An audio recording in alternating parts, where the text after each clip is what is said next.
নমস্কার প্রিয় দর্শক বন্ধুরা, এই মুহূর্তে ফের বড় সড় দুর্ঘটনা কবলে ভারতীয় রেল।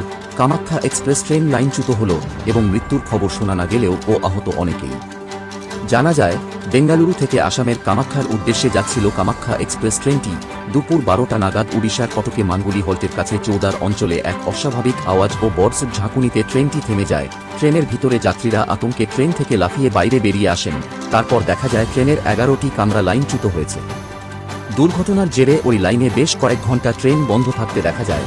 খবর পেয়ে ঘটনাস্থলে উপস্থিত হয়েছিলেন রেল আধিকারিক ও পুলিশ আধিকারিক। যত দ্রুত সম্ভব ক্ষতিগ্রস্ত কামরাগুলিকে লাইনে উপরে রাখার চেষ্টা চালিয়ে যাচ্ছেন এবং ট্রেনের টেকনিক্যাল ঠিক করার তৎপর চালিয়ে গেছেন। জানা যায়, এই দুর্ঘটনার সময় ট্রেনের গতি ছিল কম, নইলে এর থেকেও বড়সড় দুর্ঘটনা ঘটতে পারত এবং মৃত্যুর সংখ্যাও বহু বের হতো।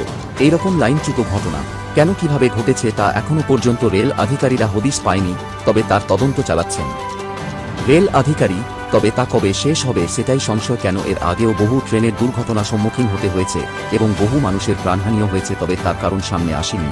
এবং এই ট্রেন দুর্ঘটনায় সাথে সাথে যাত্রীরা বাইরে বেরিয়ে এসে অনেকটা দূরে বিশ্রাম নিচ্ছিলেন আতঙ্কে। প্রিয় দর্শক বন্ধুরা, আপনারা জানতে ও দেখতে অবশ্যই চোখ রাখুন U24 নিউজ বাংলার পর্দায়। ফের বড় সড় দুর্ঘটনা কবলে ভারতীয় রেল।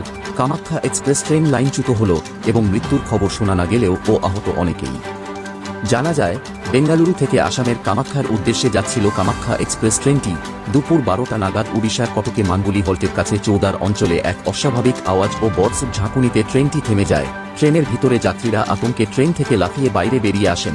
তারপর দেখা যায় ট্রেনের 11টি কামরা লাইনচ্যুত হয়েছে। দুর্ঘটনার জেরে ওই লাইনে বেশ কয়েক ঘন্টা ট্রেন বন্ধ থাকতে দেখা যায়। খবর পেয়ে ঘটনাস্থলে উপস্থিত হয়েছিলেন রেল আধিকারিক ও পুলিশ আধিকারিক। যত দ্রুত সম্ভব ক্ষতিগ্রস্ত কামরাগুলিকে লাইনে উপরে রাখার চেষ্টা চালিয়ে যাচ্ছেন এবং ট্রেনের টেকনিক্যাল ঠিক করার তৎপর চালিয়ে গেছেন। জানা যায়, এই দুর্ঘটনার সময় ট্রেনের গতি ছিল কম, নইলে এর থেকেও বড়সড় দুর্ঘটনা ঘটতে পারত এবং মৃত্যুর সংখ্যাও বহু বের হতো।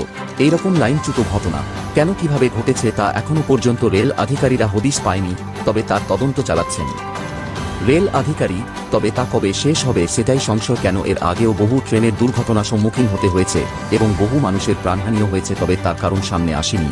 এবং এই ট্রেন দুর্ঘটনায় সাথে সাথে যাত্রীরা বাইরে বেরিয়ে এসে অনেকটা দূরে বিশ্রাম নিচ্ছিলেন আতঙ্কে। প্রিয় দর্শক বন্ধুরা, আপনারা জানতে ও দেখতে অবশ্যই চোখ রাখুন U24 নিউজ বাংলার পর্দায়।